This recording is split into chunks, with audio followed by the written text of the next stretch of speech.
Hey everybody, it's Pajama Life with our review of Wuthering Heights, Young Sherlock, and Untold Chessmates. Let's go. What should you do, Heathcliff? If you were rich?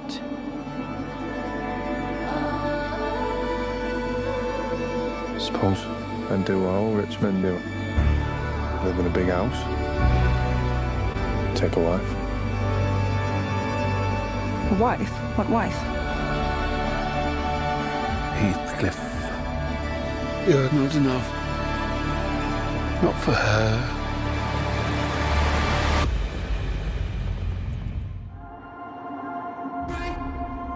Heathcliff is gone. You must accept it.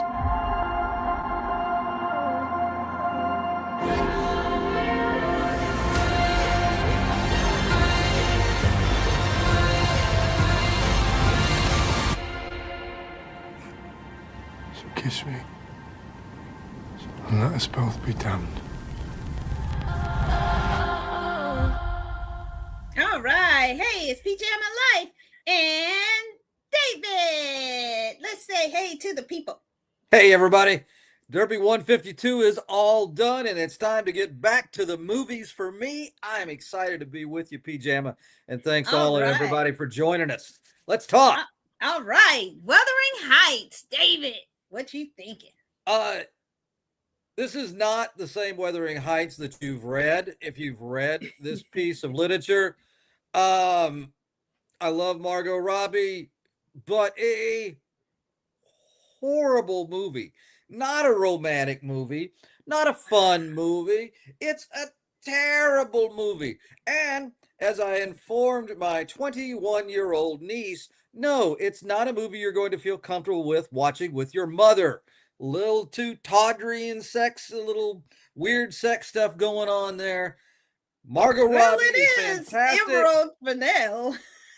But this is not a film for me. And ladies and gentlemen, let's go back to the author. The author would agree it's not a film for her, even if she knew what a movie was. Go back and follow the book, and it might be better. Well, I think I'll do, since you had that kind of reaction, a book and movie review. I actually liked it more than David. I thought Emerald Fennell does a beautiful job with the movie. I mean, the visuals are just stunning. That shot of her in the tree by the lake, oh, gorgeous. And him driving off in the red and golden sunset. Agree. Gorgeous. Agree. Now, the BDSM stuff probably could have.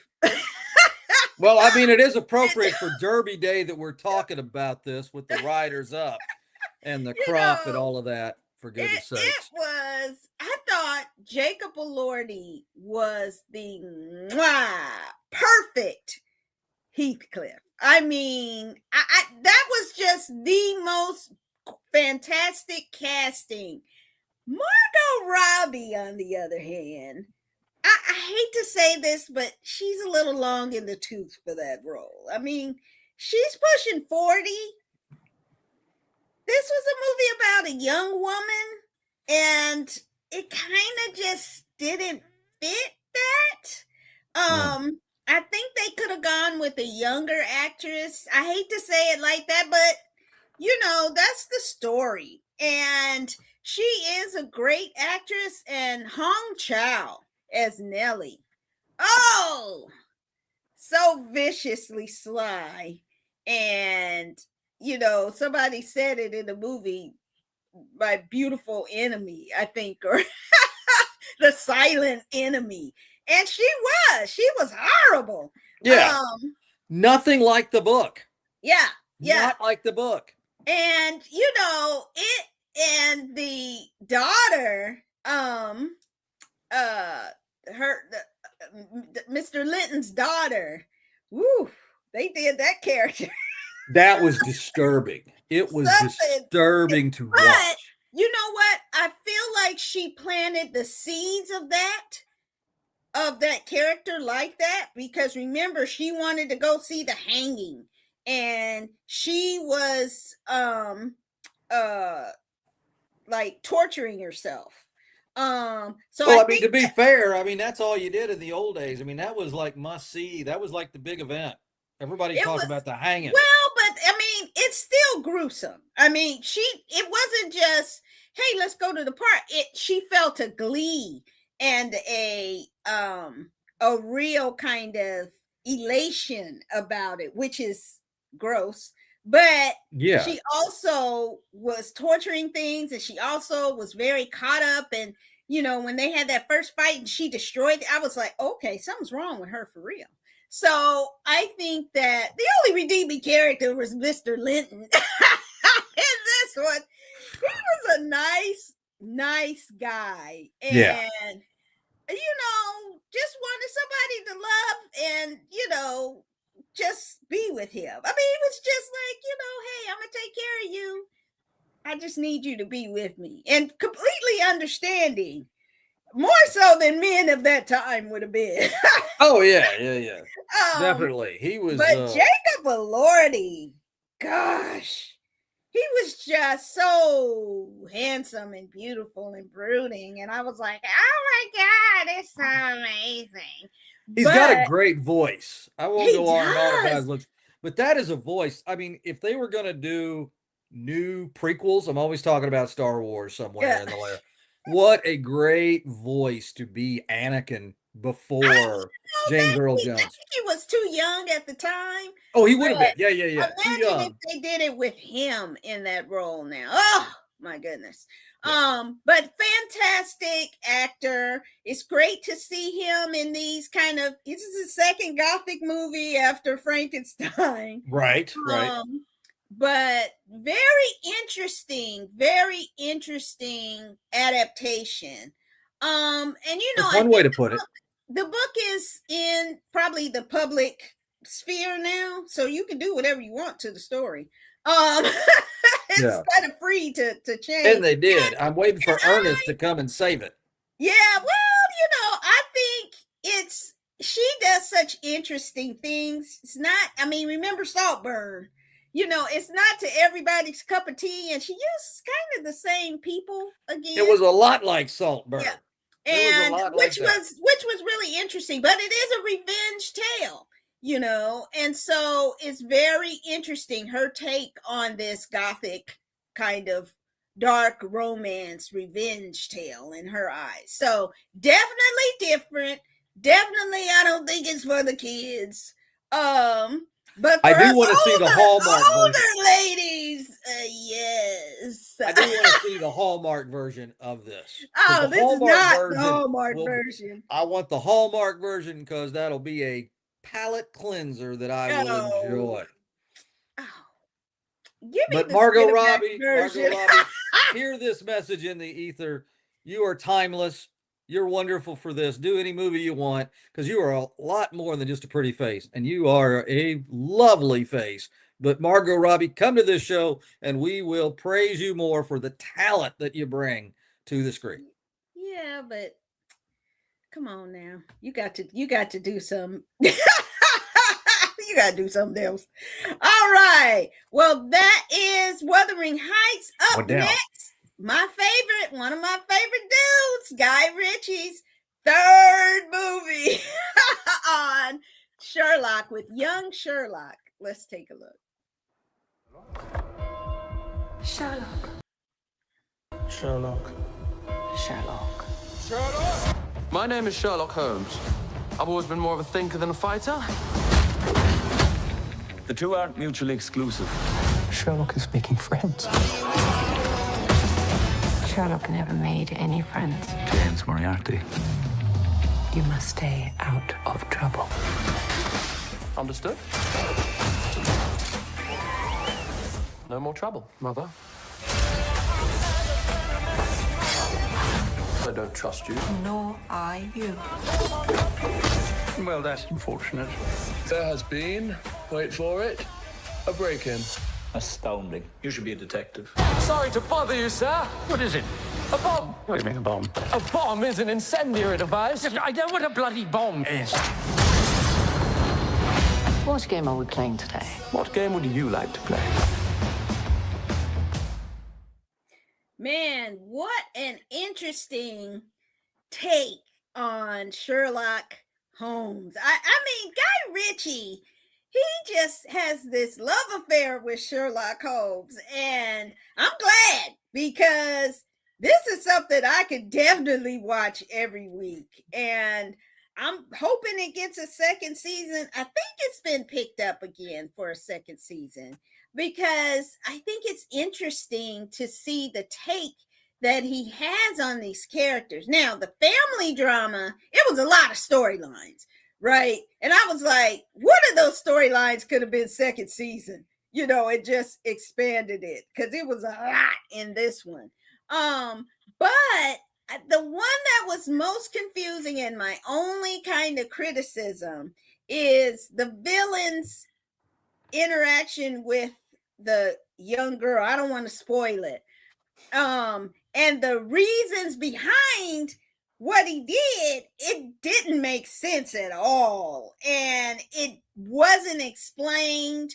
And it was just kind of like, oh, okay, well, now I'm going to do this with him. And it was just, I was like, wait a minute, that absolutely doesn't make sense how they did it. And I don't want to spoil it because it is a big reveal. But it was super confusing as to why the person would do what they did. That's just not natural. But for the rest of it, the story with the princess, and that was really interesting. And then their take on bringing in weapons. And the invention of biological warfare, which was touched on in the second movie, Sherlock Holmes Game of Shadows. So 2 great actors there. And then I thought it was kind of funny because we have 2 Nepo babies. Hero Fiennes is Joseph Fiennes' nephew who played the father. And Ray Fiennes is his uncle. And then Max Irons is Jeremy Irons' son. And he played Mycroft. So I was like, that's kind of cool. But those young men are stellar actors on their own. So it's great to see them step up and front movies and TV shows. So I mean, I really enjoyed it, except for that one aspect of it didn't make any sense and was dumb, and I didn't like it. David, what you thinking? Well, I love Irons, the actor, the son. He was, if you haven't seen it, Max. wonderful show, Condor, that's been on television a few years. That's fantastic, and he does a superb job in that. So, and a very believable American accent in that story. So I'm a big fan of his. This story, though, however, I place with all the other Guy Ritchie Sherlock Holmes movies when I. Oh no, you did not. Goodness, I am so Man, whatever I do. Whatever. How could you say this is boring? I This want to was so watch it. action-packed. I hate his stuff, man. Oh my God, I love I can't everything. stand Guy Ritchie. His Sherlock Holmes. Can't. It can be 7 o'clock at night. It can be 2 in the afternoon. And I'm Rip Van Winkle. My man, he could package that for Tylenol PM, and and he would he put us out, man. You are so wrong on this.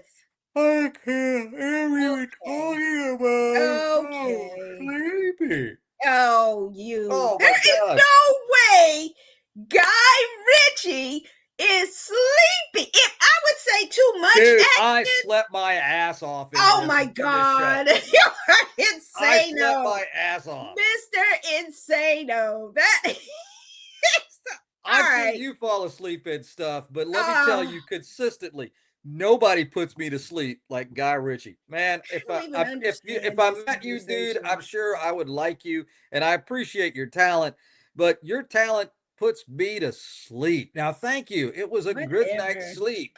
No bad dreams. I'll put with you your to stuff. sleep, all right. All right. David saw some BS, but go watch Young Sherlock. It's amazing. It's amazing. I'm telling you. If you're still awake after the 20-minute mark, contact your physician Oh my immediately. gosh. Go somewhere. All right. So finally, we have the strangest, wildest take on, you talk about boring, chess with Untold chessmates. How they did this, I don't know, but it was riveting. Let's take a look. When I sit down at the board, I am better than. Now that guy will put you to sleep. My entire life and career has been destroyed, and I'll have to live with the fact that every conversation I have about chess will eventually discuss anal beads. I felt that I was not playing a human. He's entered a level of paranoia that is not, like, sane. I played him a couple of times online. His mood swings would be pretty wild. The young, talented American with an insane amount of self-confidence. I am a god. He's got bravado. Carlson lost to this younger player. Sending the chess world into chaos. They were paranoid, thinking he was getting help from somewhere else. He could have gotten a signal. Maybe it was anal beads. It was mainstream news. It's a genuine conspiracy against me, bro. They're buying complete power over the chess world. It's completely delusional. Everyone's day of judgment comes. Okay. This was riveting. I grew up with my dad played chess all the time, and when he got his first little electronic chessboard, he was so excited, and he would play it all the time. So I get it, but he never taught me. But I thought that this was so interesting because you have these really bizarre characters, right? And you have a money motivation in it. So you have big kind of, evil kind of entities trying to make deals. Then you have a world-renowned grandmaster chess player, and some of the other top chess players. And then you have this little ragamuffin who comes along and just starts being the worst brat in chess. But, this blew up during the pandemic and everybody was at home. People were playing chess. And then they started playing chess online. And so playing this chess online, then it started breeding this chess culture. And so they started playing it like you see people playing Dungeons and Dragons or other video games. It was just like that. And so the intrigue behind the business aspect of it, and then the chess aspect of it, and then the competition was like watching great tennis. It was crazy. And then the whole thing with anal beads, I was like, you know what? People are really asshole. People are jerks. And, good catch there. I know. To accuse somebody of getting messages through anal bead is insane. And and that, of course, is because it's so out there, takes traction. And so this young man has to live with, he's the anal beads guy. It's crazy. So, but I think he came out okay in the end. But I do look to see what happens with him in chess because he's that villain you love to hate kind of character, just like McEnroe was back in tennis back in the day. This guy is for chess, but I liked him. I just thought this boy, he's something else. And the Grandmaster, I loved his swagger, his quiet, confident swagger. And it was just a really great kind of matchup. You got to see this. David, what'd you think? Man, well, a couple of things. One, what a great segue to our new sponsor, Adam and Eve. Check them out. It was kind of a racy show. My goodness, yes, it was. I will do. I agree with so much of what you said. One thing I will say though, and I think everybody should watch this because if you have appreciation for the game of chess, you will like it. If you want to see jerks, then this is also something for you. Yeah. I will say this: I don't have villains that I love to hate. My villains, I hate them. Christian Leitner, the guy that tows your car after you've been in a meter spot for like 3 minutes after Oh my God, the I buzzer love towing goes. shows, by the way. What's that? I love the towing shows they used to have. I have no use for any of those people. Oh But my he gives Americans, if there wasn't already someone who was the poster boy for the ugly American, I know who I'd pick. I can't pick him, but he's in that top 5. My man is awful. Wonderful show to see. I rarely would you hear pleasure instruments used or alleged to have been used in a cheating thing.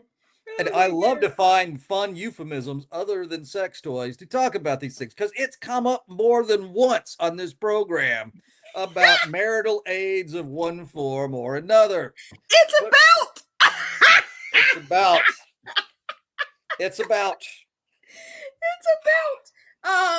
But it's that's an old joke. That's an old joke. You know what really interested me? I mean, that's salacious and that brought eyes. But what really interested me was the business and the mechanics behind the business. Once again, corporate entity is trying to corner the market on something that people can enjoy and dominate. And I think that's the story that was the more important story because it's also a story about class. We have this class of people and chess is only played this way and you have to behave this way. Yeah. And then you have somebody who just comes in and smashes all.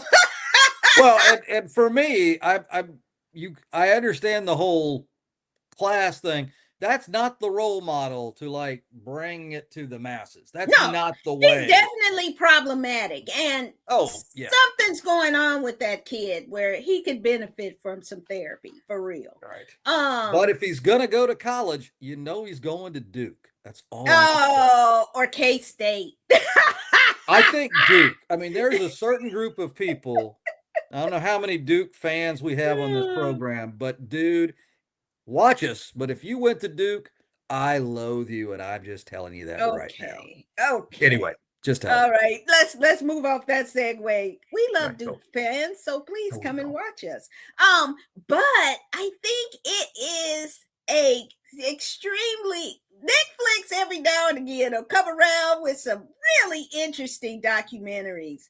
And this is one of them. So definitely check out, not just for the salacious stuff, but for the world to understand chess and Untold Chessmates. Well, this is an interesting show. I didn't know we had so much naughty time. It's not even after dark here in but I didn't know Wuthering Heights was going to be like 50 Shades of Bronte, but here we are.